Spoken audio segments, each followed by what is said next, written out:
안녕하세요. 저는 서울에서 초등학교에 다니는 딸을 키우면서 살고 있는 37세 여성입니다. 오늘 글을 올리는 이유는 3년 전에 제가 몸으로 겪은 끔찍한 경험을 여러분들에게 털어놓기 위해서예요. 요즘은 젠더 갈등이니 뭐니 해서 남자와 여자가 서로 앙숙이 되어서 싸우는 일을 심심찮게 볼 수 있는데요. 게다가 데이트 폭력 같은 문제로 여자들이 남자를 세상에 같이 살아가는 동반자가 아니라 적으로 생각하는 경우가 많다고 생각합니다. 하지만 무엇보다 여자의 가장 큰 적은 남자가 아니라 여자라는 사실을 결혼을 한 뒤에 저는 뼈저리게 느꼈어요. 바로 시어머니 때문입니다. 시어머니는 결혼 초부터 저를 집요하게 괴롭혀서 강박증과 심한 스트레스로 인한 정신적인 고통을 몇 년간 겪어야 했어요. 제가 당한 정신적인 고통은 기혼 여성들이 흔히 말하는 고부 갈등이 아니에요. 시어머니를 통해서 인간의 마음속에 숨어있는 악마 같은 잔인한 본성을 똑똑히 목격했습니다. 그때를 생각하면 지금도 피가 거꾸로 솟구치는 느낌이 들지만 마음을 가라앉히고 차분하게 사연을 시작하겠습니다. 공무원인 아버지와 전업주부인 어머니를 둔 평범한 가정에서 자란 저는 대학을 졸업하고 들어간 직장에서 남편을 만나게 되었어요. 남편은 제 사수였고 다정하고 섬세한 성격의 그에게 저는 금방 호감을 느끼게 되었죠. 최지은 씨, 만나서 반가워요. 제가 한 달 동안 지은 씨에게 업무를 가르쳐줄 담당자예요. 우리 잘 지내봐요. 네, 직장 생활은 처음이라 너무 떨려요. 잘 부탁드립니다. 걱정하지 말아요. 누구나 초보인 시절은 있으니까요. 저만 믿어요. 그는 제가 업무에 잘 적응하도록 세심하게 배려하면서 일을 가르쳐 주었어요. 덕분에 저는 3개월 만에 업무를 완전히 익히고 주어진 업무를 혼자서 척척 해내게 되었어요. 김 대리님 감사해요. 너무 잘 가르쳐 주셔서 이젠 업무에 자신감이 생겼어요. 그렇다면 다행이네요. 오늘 저녁에 시간 있으세요? 제가 저녁 쏠게요. 그렇다면 없는 시간도 만들어야죠. 저는 그동안의 배려에 대한 감사의 표시로 저녁을 샀고 그 뒤로 저희들은 가끔씩 같이 밥을 먹거나 커피를 마시면서 업무를 떠나서 사적인 대화도 하는 사이가 되었고 어느새 제 마음속에는 그에 대한 사랑의 감정이 피어올랐습니다. 몇 달 뒤에 그와 함께 창원에 있는 공장으로 출장을 가게 되었는데 그때 저는 그에게 완전히 빠지고 말았어요. 공장에 도착하자 50대 중반 정도로 보이는 작업반장이 저희들을 맞아주었어요. 그는 생산 현장에서 왕처럼 군림하고 있었고 누구나 그의 기분을 건드리지 않으려고 조심하는 게 눈에 보였어요. 거기에는 이유가 있었는데 작업반장이라는 직책은 보잘것없었지만 그는 공장에서 가장 오래된 직원이었어요. 공장을 처음 지을 때부터 지금까지 30년 넘게 일하고 있다고 했어요. 게다가 화가 나면 말보다는 주먹부터 휘두르는 다혈질의 괴팍한 성격 때문에 공장장도 그를 함부로 대하지 못할 정도였죠. 그렇지만 더러운 성질만 빼면 최고참답게 누구보다 공장 일을 잘 알고 있는 유능한 관리자였어요. 그런데 그는 같이 현장을 둘러보면서 수시로 여성을 비하하는 말을 서슴없이 했습니다.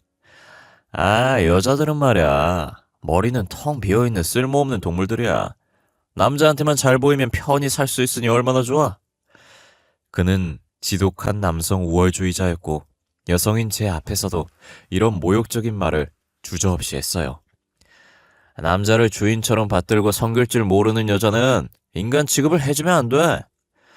저는 화가 나고 기분이 나빴지만 꾹 참고 있었어요. 그런데 업무 회의를 마치고 회식을 하는 자리에서 일이 터지고 말았어요. 술에 취한 작업반장이 저를 보면서 해벌쭉 웃더니 술을 따르라고 하는 겁니다. 어이 최양, 이리 와서 술이나 한잔 따라봐. 누가 뭐라고 해도 술은 여자가 따라줘야지. 안 그래? 반장님, 여직원에게 이런 모욕적이고 무례한 행동을 하는 건 성추행이란 거 아세요? 저는 기분이 나빠서 이런 행동은 성추행에 해당한다고 경고를 하자 작업반장은 제게 화를 벌컥 내면서 참기 힘든 모욕적인 발언을 쏟아냈어요. 아, 이 개집 주제에 어디 남자한테 눈을 똑바로 두고 대들어! 지금 해보자는 거야? 그는 테이블을 주먹으로 내리치면서 눈을 부릅뜨고 소리를 질렀어요. 그만하시죠. 더 이상은 못 참겠네요. 당장 지연 씨한테 사과하세요. 참고 있던 김대리가 자리에서 벌떡 일어나서 작업반장에게 정식으로 사과를 하라고 했어요. 작업반장은 놀라서 멍한 표정이 되었죠. 아이, 김대리. 왜 이러나? 같은 남자끼리 말이야. 당장 지연 씨한테 사과하세요. 안 그러면 본사 인사팀에 전락해서 징계 절차를 밟겠습니다. 김대리가 으름장을 놓자 작업반장은 바로 꼬리를 내리고 얌전해졌어요. 거칠고 아나무인격인 작업반장도 남자이고 본사 직원인 김대리에게 대들진 못했어요. 아, 미안해요. 내가 술이 취해서 실수를 했네요. 기분 풀어요.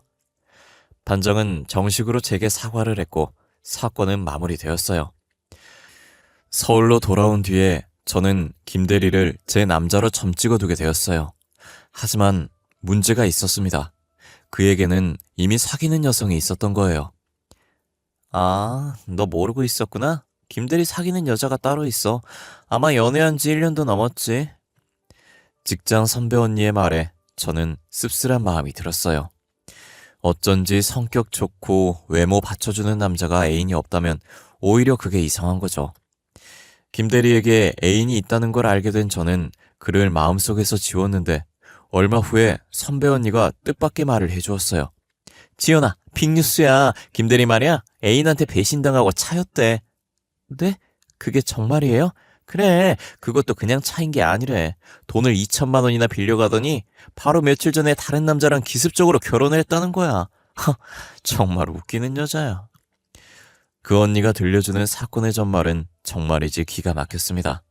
사귄 지 1년이 넘었고 그녀를 배우자로 확신하고 있던 김대리가 결혼에 대한 말을 꺼내자 그녀는 난감한 표정으로 돈을 빌려달라고 했답니다. 지금 우리 집 형편이 아주 안 좋아. 아버지가 친구한테 사기를 당했거든. 그녀는 아버지가 친구에게 2억을 사기당하는 바람에 살던 집도 처분하고 전세로 옮겨야 하는 형편이라고 했다네요. 그런데 전세금이 모자란다고 하소연하더랍니다. 김대리는 흔쾌히 2천만 원을 빌려주었는데 그녀는 얼마 전부터 연락을 끊어버렸다는 거예요. 알고 보니 그녀에게는 양다리 걸치던 남자가 있었고 쥐도 새도 모르게 그 남자와 결혼을 해버렸다는 거예요. 애인에게 배신을 당한 김대리는 장기 휴가를 내고 회사에 출근을 하지 않았어요. 보름이 지나서 휴가를 마치고 회사로 돌아온 그는 세상 다 산 사람처럼 침울한 표정이었죠. 저는 그를 따뜻하게 위로해 주었는데 몇 달 뒤에 그가 먼저 제게 고백을 했어요. 시련의 아픔은 새로운 사랑으로 극복하는 법이라고 하더라고요. 지연 씨와 새로운 인연을 시작하도록 허락해 주세요. 그의 진지한 고백은 전기에 감전이 된 것처럼 짜릿한 느낌을 주었습니다. 저희들은 5개월 정도 사내 커플로 연애를 했어요. 다행히 저희 회사는 사내 연애를 금지하지 않았기에 동료들은 저희들이 잘 어울리는 한 쌍이라고 하면서 축하해 주었어요. 저희들은 결혼을 약속하게 되었고 떨리는 마음으로 첫인사를 드리러 시댁에 갔습니다. 시어머니는 첫인상부터가 만만한 여성이 아니란 느낌이 들었어요. 날카로운 눈매하며 근엄한 표정이 예비 며느리인 저를 주눅들게 만들었죠. 내가 너한테 바라는 건 딱 한 가지야. 하루빨리 아들을 낳아라. 명심해라. 딸 같은 건 필요 없어. 어머님 뜻은 알겠지만 그건 제가 마음대로 할 수 있는 건 아니잖아요. 시어머니는 바로 미간을 찌푸리셨어요. 시애미가 말을 하면 고분고분 따를 것이지 어디 토를 달고 나서. 긴 말 필요 없고 무조건 아들 낳아. 이건 시애미가 며느리한테 하는 명령이니까 잘 새겨들어. 시어머니는 결혼 전 첫 대면부터 빠른 시일 내에 꼭 아들을 낳아야 한다고 못을 박았습니다. 여보, 어머님은 왜 아들만 고집하시는 거야? 그게 특별한 이유가 있어. 내가 3대 독자거든. 남편은 시어머니가 손이 귀한 집안에 시집을 와서 그녀 자신도 아들을 바라고 원하는 시댁 식구들에게 달달 볶이면서 강박증을 가지게 되었다는 말을 했어요. 저는 그제서야 시어머니의 유별난 집착을 이해하게 되었어요. 결혼을 하자 시어머니의 압력은 날이 갈수록 심해졌습니다. 저는 결혼 후에도 계속 직장을 다녔는데 시어머니는 그런 사정을 조금도 봐주지 않았어요. 아니, 집안 꼴이 이게 뭐니? 돼지우리가 따로 없네. 세상에, 아무리 일을 한다고 하지만 여자가 어쩌면 집안을 이 꼴로 해놓고 싸돌아다니냐? 분가를 해서 시어머니와는 따로 살았지만 거의 매일같이 제 집을 찾아와서 살림을 제대로 하지 않는다고 잔소리를 늘어놓으셨어요. 어머니, 저도 일을 하잖아요. 최선을 다해서 한 거라고요. 뭐야? 이따위로 살림을 할 거면 당장 직장 때려치우고 집에 들어앉아서 애나 만들어. 시어머니는 도끼 눈을 뜨고 잡아먹을 듯이 노려보면서 저를 복가댔어요. 애는 언제 가질 거냐? 내가 분명히 빨리 애부터 만들라고 했을 텐데. 넌 시애미 말이 우습게 들리니? 어머니, 저도 노력하는데 그게 쉽지가 않네요. 요즘은 혼수로 애를 뱃속에 넣어오기도 한다던데. 아휴, 1년이 넘도록 소식이 없으니 옛날 같았으면 당장 소박을 맞을 일이야. 남들은 참 쉽게도 애를 가지던데 저는 그게 쉽게 되지 않았어요. 친정엄마도 마음이 쓰이는 건 매한가지였어요. 아들이 들어선다는 한약을 지우기도 했고 저를 데리고 용하다는 무당을 찾아가서 수백만 원을 주고 부적을 쓰기도 했어요.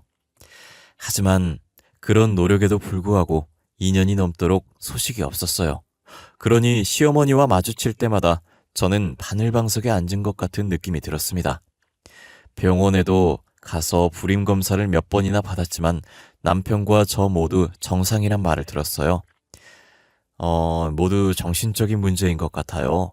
조급하게 생각하지 마시고 천천히 여유를 가지세요. 그러면 곧 좋은 소식이 있을 겁니다. 시어머니의 구박은 점점 더 심해졌어요. 말끝마다 애도 못 낳는 것이란 말을 달고 사는 시어머니가 야속하기만 했습니다.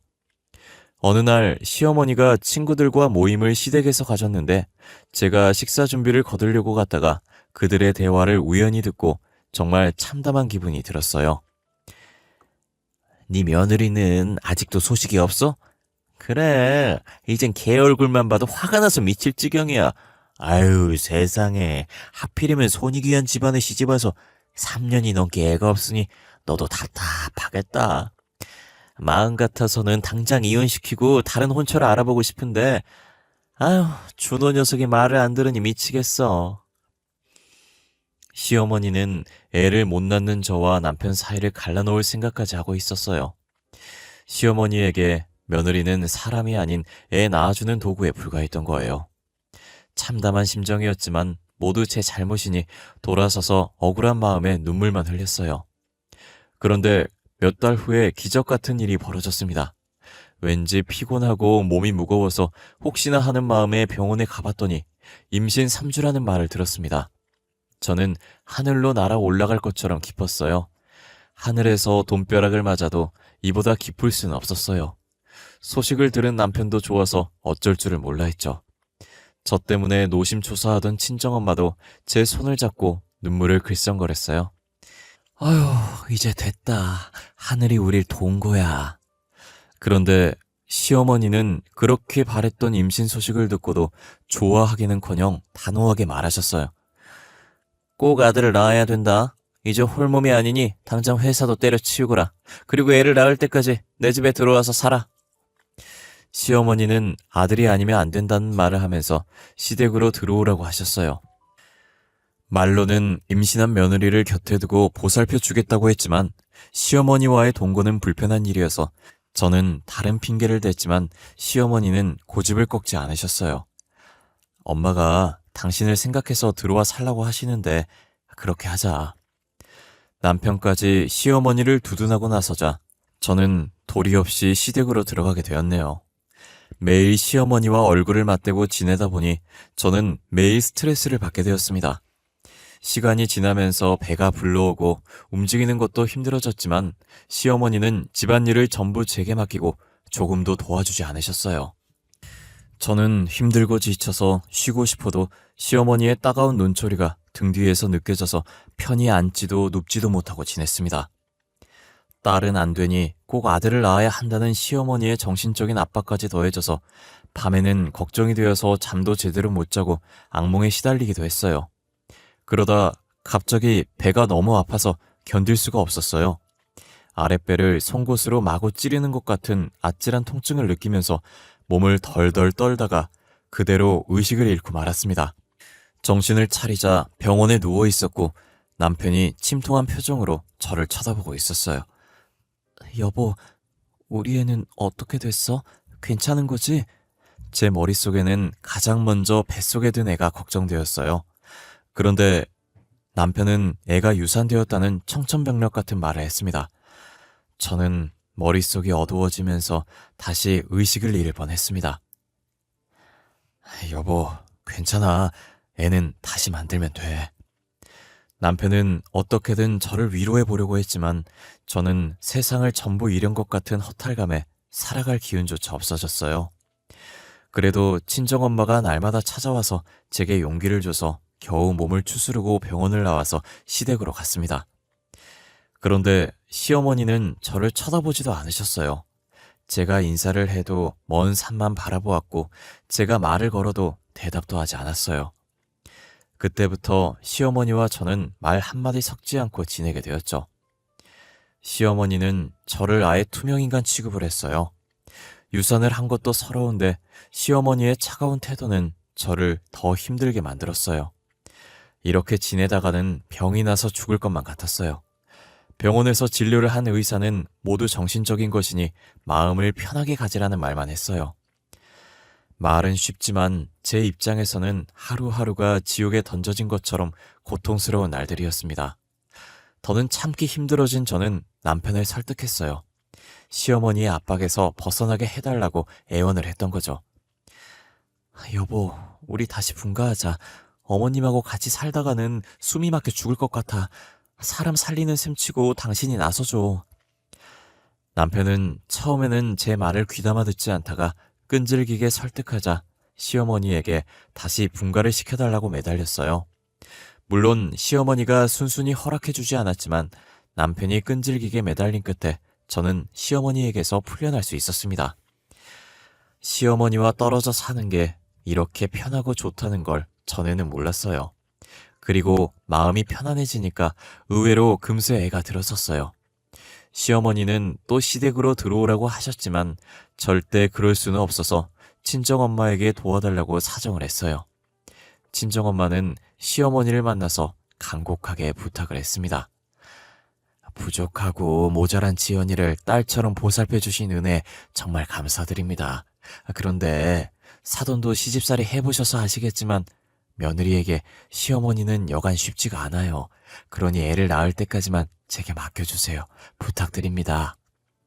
딸 가진 죄인이란 말처럼 엄마는 한없이 낮은 자세로 간청을 했고 시어머니는 마지못해 저의 친정행을 허락해 주셨어요. 애를 낳을 때까지 친정에서 엄마와 같이 지낸 그 시간이 제게는 가장 행복했던 것 같아요. 아무튼 저는 무사히 출산을 했는데 아쉽게도 딸이었어요. 저는 아들을 원했던 시어머니가 떠올라 걱정이 되었지만 손녀를 데리고 시댁에 가자 시어머니는 저를 반겨주셨어요. 그래, 애썼다. 딸이면 어떠냐? 아들은 다음에 낳으면 되지. 너무나 의외였어요. 저는 시어머니의 차가운 냉대를 각오하고 있었는데 시어머니는 손수 미역국까지 끓여주면서 저를 다독여 주셨어요. 저는 시어머니의 아들 타령에서 이제야 풀려났다고 생각했는데 그것은 무서운 음모의 시작에 불과했습니다. 몇 달 뒤부터 남편의 행동이 이상해졌어요. 여러 가지 핑계를 대면서 집에 오는 시간이 점점 늦어졌고 전에는 없던 지방으로 며칠씩 출장을 가는 일이 잦아졌어요.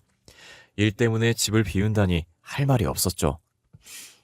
당신 요즘 출장을 왜 이리 자주 가는 거야? 내가 외근이 많은 부서로 발령이 났어.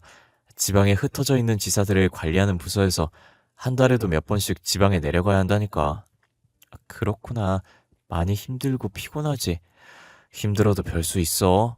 당신하고 우리 딸 해줄 생각하면서 참아야지. 고마워 여보. 사랑해. 출장 때문에 남편이 집에 들어오는 날에 손을 꼽을 정도였어요. 그리고 시어머니의 행동도 이상해졌어요. 제게 너무 잘해주는 겁니다. 전에는 제 집에 오면 기숙사 사감처럼 날카로운 눈빛으로 집안을 샅샅이 살피면서 꼬투리를 잡아 잔소리를 하면서 몰아세웠는데 완전히 다른 사람이 되어버렸어요. 애 키우느라 힘든데 이제부터 집안일은 내가 들러서 해주마.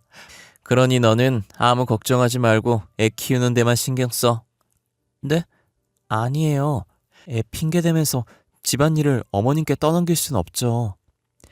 저는 집안일을 거들 필요 없다고 말렸지만 시어머니는 매일같이 집으로 와서 팔을 걷어붙이고 빨래며 청소에 자질구레한 집안일을 모두 하셨어요. 처음에는 부담스러웠지만 시간이 지나면서 시어머니에게 집안일을 의지하게 되어버렸어요. 그런데 딸의 돌잔치를 며칠 앞둔 어느 날 저는 낯선 여자의 전화를 받았습니다.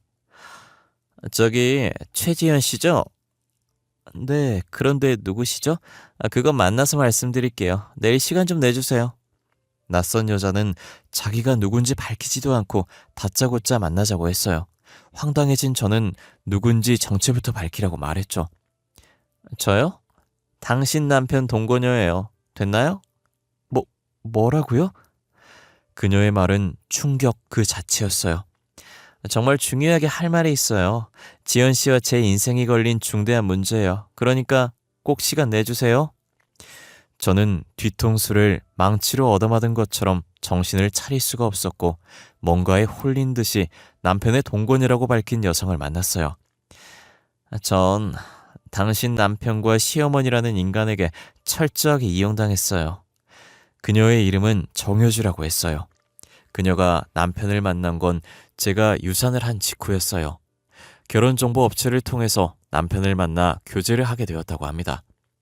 유부남 주제에 총각인 척 행세하면서 배우자를 소개받는 파렴치한 짓을 저지른 겁니다.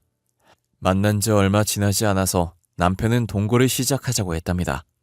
그녀도 남편이 마음에 들어서 동거를 시작했고 바로 애가 생겼다고 했습니다. 애가 생기자 그녀는 혼인신고를 하자고 했지만 남편은 애를 낳은 다음에 해도 된다고 하면서 차일피일 미뤘다고 해요. 그러다 딸을 낳자 남편과 시어머니의 태도도 확 달라졌다고 합니다. 내가 애를 가졌을 때는 간이며 쓸개까지 모두 빼줄 것처럼 굴더니 딸을 낳으니까 찬밥 신세가 되어서 버림받았어요. 살갑게 굴던 시어머니는 시베리아 벌판에서 부는 찬바람처럼 냉대를 하더니 그녀를 집에서 쫓아내버렸다고 합니다. 어느 날 부동산에서 중개인이 찾아와서 월세 계약이 끝났으니 당장 방을 빼달라고 하는 거예요. 시어머니와 그 인간은 제 전화를 받지도 않았어요. 동거를 시작할 때 시어머니가 방을 구해주었다고 해요. 그녀는 전세로 들어간 줄 알았는데 월세로 1년만 계약을 했다고 하네요. 그러다 아들을 못 낳자 보증금을 빼버린 거죠. 그러니 젖먹이 애가 딸린 처지에 방을 비워줘야 하는 비참한 일을 겪었다고 했습니다. 나중에 그 인간이 유부남이란 걸 알았어요. 어떻게 이런 짓을 할 수가 있죠? 제정신인 인간이라면 절대 이런 더러운 짓을 할 수가 없어요. 처음에는 억울하고 분해도 그냥 포기하려고 했는데 시어머니라는 인간이 또 다른 짓을 꾸미고 있는 걸 알고 도저히 그것들을 용서할 수가 없어요. 그녀는 제게 마지막 결정타를 날렸습니다. 남편 말이에요. 집에 잘 안 들어오죠? 네, 지사를 관리하는 부서로 옮겨서 출장을 자주 가요. 거짓말이에요. 그 인간 지금 딴 살림 차려서 살고 있어요. 다른 동거녀가 낳은 아들도 있다고요. 전 머릿속이 어두워지고 아득해지는 느낌을 받았습니다. 시어머니가 잘해줬던 건 저를 안심시키고 남편이 다른 동거녀와 마음 놓고 딴 살림을 하도록 만들어주기 위해서였죠. 아무것도 몰랐던 저는 바보처럼 그 인간들의 장난질에 보기 좋게 놀아났던 겁니다. 제 생각에 모든 걸 꾸민 사람은 시어머니가 틀림없는 것 같았어요.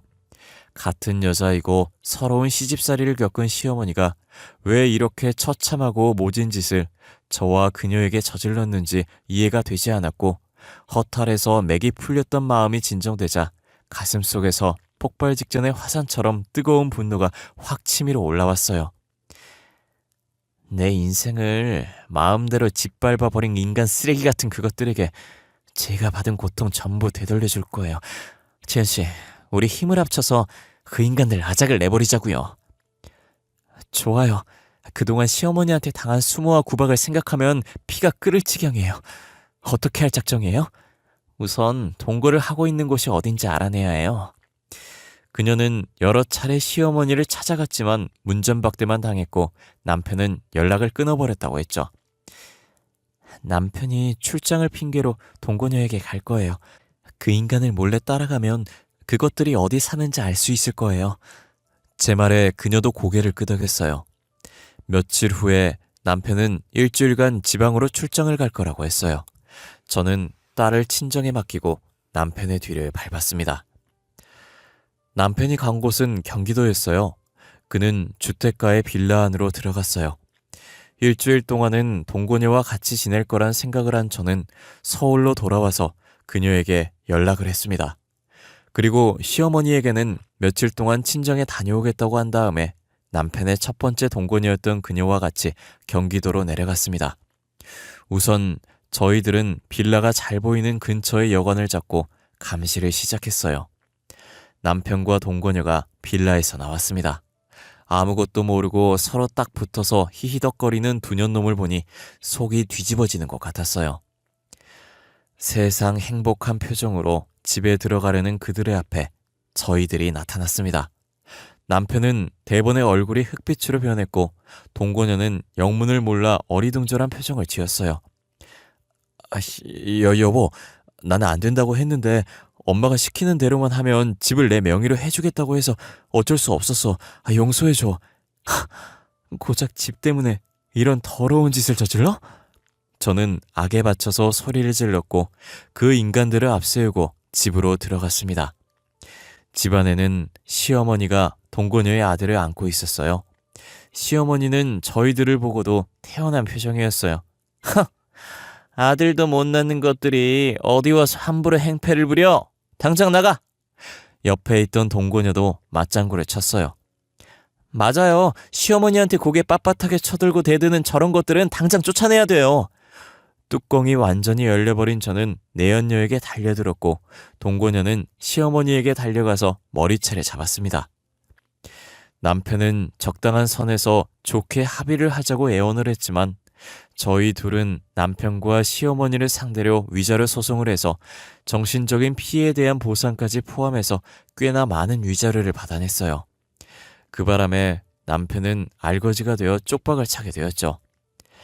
아들을 낳으려고 불륜을 저질렀다는 소문이 퍼지면서 남편은 얼굴을 들고 회사를 다닐 수 없게 되어 그만둬야 했다고 하네요. 저는 남편과 동거를 하면서 아들을 낳은 동거녀를 상대로도 상간녀 소송을 걸었습니다. 남편이 유부남이란 걸 알고 있었지만 아들만 낳아주면 한 재산 떼주겠다는 시어머니의 말에 넘어가서 동거를 했다고 울면서 매달렸어요. 앞으로 혼자 애 키우면서 살아야 하는 제 처지를 봐서라도 소송은 하지 말아주세요. 제발 부탁드려요.